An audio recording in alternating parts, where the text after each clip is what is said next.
Good morning. नमस्कार मंडळी, मी Snehal. Welcome to my new YouTube channel.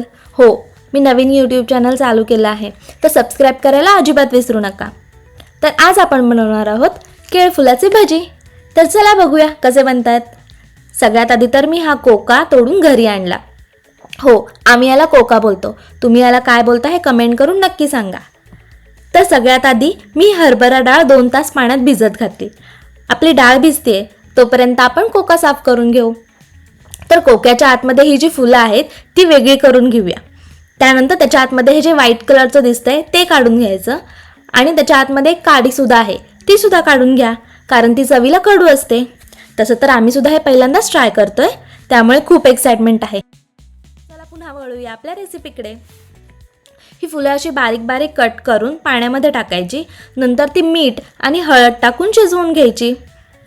त्यानंतर एका मिक्सरच्या भांड्यामध्ये आपण भिजवलेली डाळ, मिरच्या, आलं, लसूण याची एक पेस्ट करून घ्यायची आणि नंतर ही पेस्ट आपण शिजवलेल्या फुलांमध्ये टाकायची.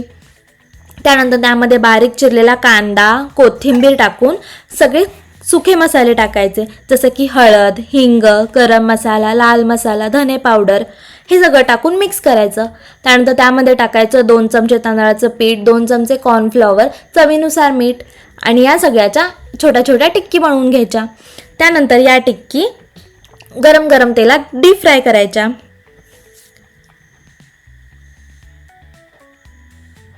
आणि झाले आपले केळफुलाचे भजी तयार. हे टोमॅटो केचपसोबत खूप टेस्टी लागतात. तुम्ही सुद्धा एकदा नक्की ट्राय करा. थँक्यू.